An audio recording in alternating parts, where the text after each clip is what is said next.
Oh, it's that time of year again. Yes, Valentine's Day. But in Old English. What's that you haul? It's hot to Kevin. After all, it is Valentine's Day, so it's only fair to go over some words about love. So let us begin. Well, our first word we're going to go over is lovu. Lovu. And that's a variant of the word love itself as a noun. Its variant is lover. Lover. But how do you say I love you in Old English? Well, there are a number of ways to do it. Let's begin. The first way to do it would be to say ich love you thech. Ich love you thech. And what is thech? Thech is the accusative singular of the second person. For those of you who have a German background, it's like saying ich liebe dich. You know, dich is the accusative of du. But anyway, another way you can say I love you to your special someone is to say ich love you thee. Ich love you thee. It's like if you were to translate it back to modern English, that would be saying I love thee. But another way to say that same way, but you can change the word order around. You could say ich thee. Yeah, ich thee love you. It's like saying I to you love. You know, like similar to French je t'aime. You know, it's kind of like that kind of similar word order. But in Old English, I mean, there is no because this is a time before the printing press. It's all a matter of having the declensions, the cases, as long as they agree and whatnot. As long as that's all in order, it doesn't really matter what the word order is of a Old English sentence.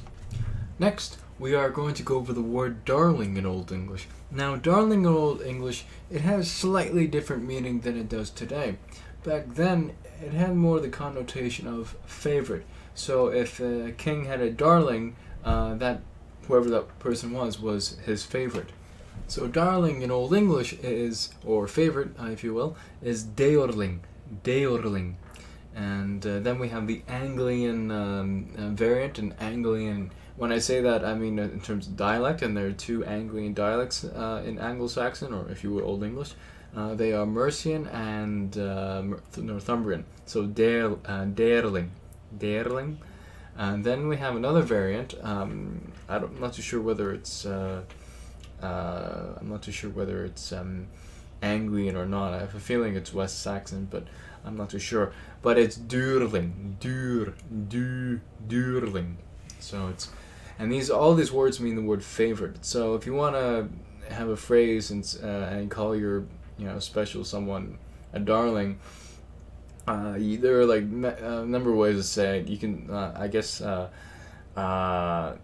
if you want to go for a more West Saxon approach, it would be du bist mein Deorling.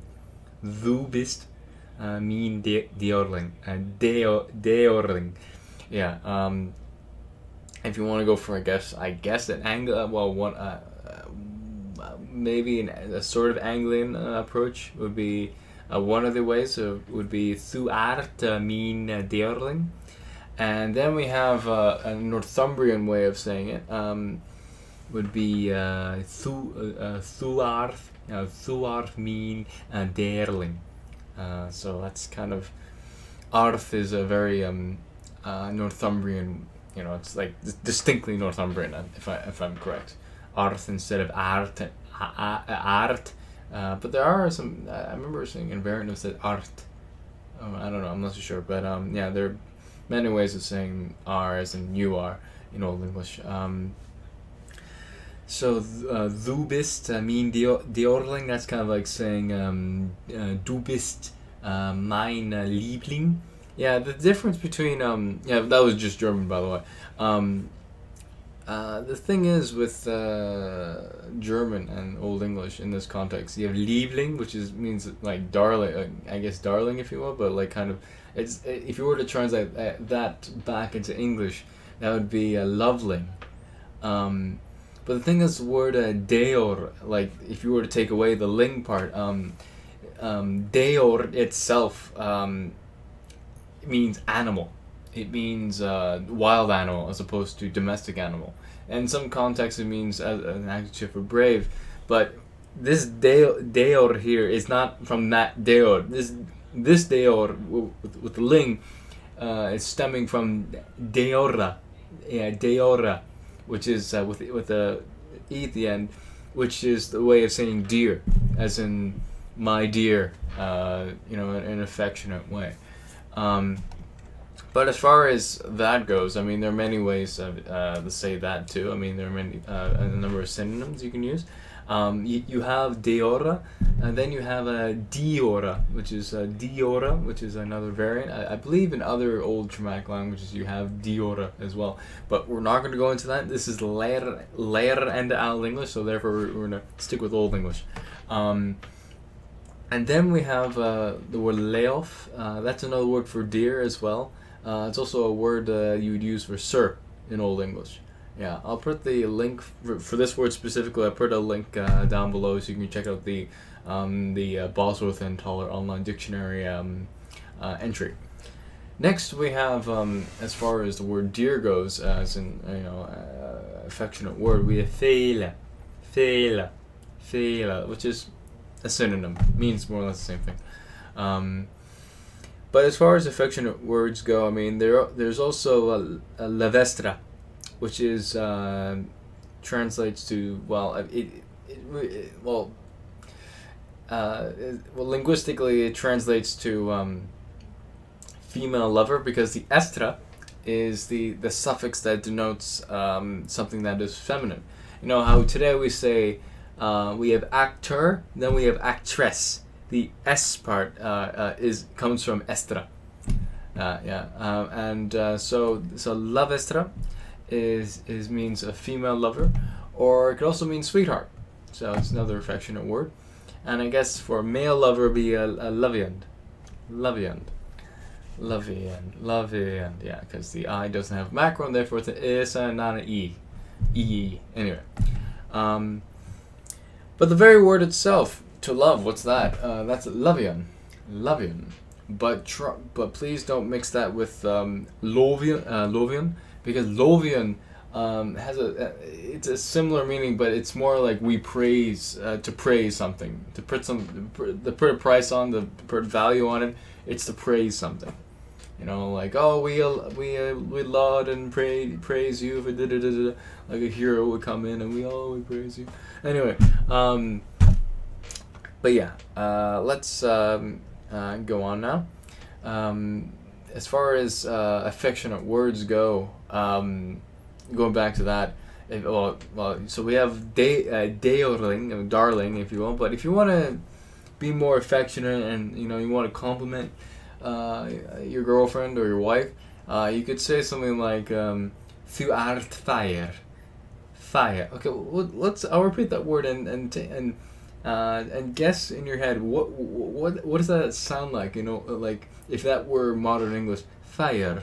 Thu art fire. You're calling someone that fire. Okay, I'll try to experiment. Fire. Fair.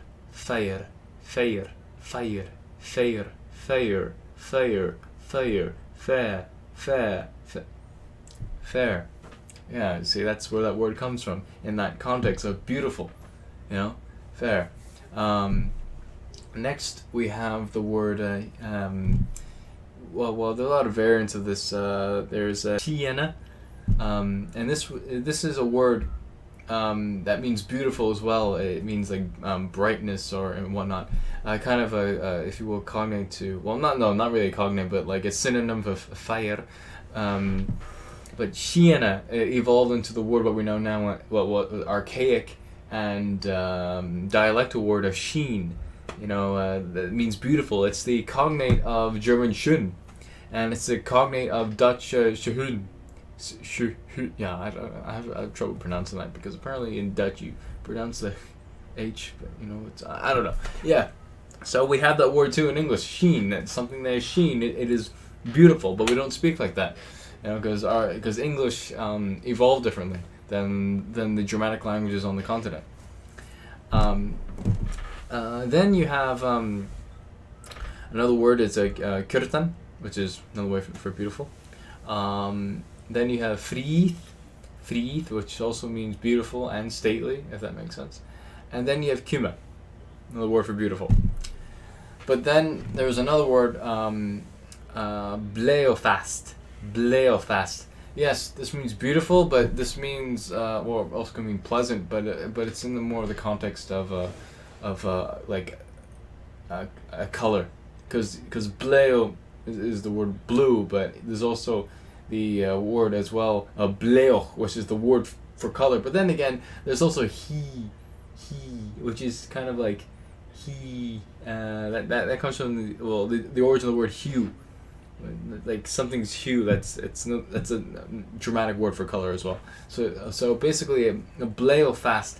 That'll be like, I guess you can use that in the context of, let's say you're with your girlfriend, or I don't know, your girlfriend comes up to you, or you see your dress and whatnot. Hey, darling, that's darling, that is bleo fast. So that's one way to do it. But moving on, what's really interesting about making material for this video, coming up with material for this video, that when you look at the kinds of words they would use for love, I mean, it's quite interesting. For example, they have from the online Bosworth and Toller dictionary, you have heach lava, heach lava, which heach lava, which means deep love. If you were to translate back into modern English, that would be high love. But then we have hert lava, which is love from the heart. Then you have other kinds of love that really stood out to me as interesting. You have gas lava, which means soul love from the soul, or you have another one called fert lava, which is soul's love, kind of mental love, if you will. There are all sorts of kinds of love out there. I mean, you have freon lava, which is basically love among friends, in that context. But there's also another one that stood out for me too, sorg lava, which is basically hapless love, like love, but with the context of sorrow and anxiety. I don't know. I think I want to look that one up more in depth on my own time. But anyway, so without having all this in mind, all these different words for love, but the question lies in all this: did the Anglo-Saxons believe in true love? Well, they did, because we have a word called treo love, which means faithful love.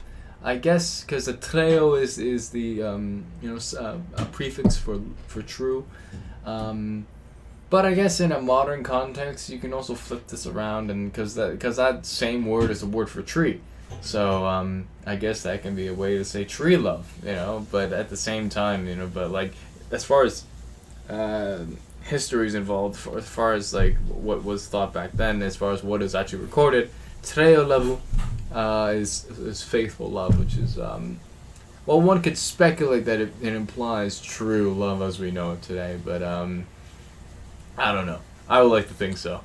And that's it for this video. Thank you for watching. Be sure to subscribe. I make videos every Saturday and sometimes surprise me throughout the week.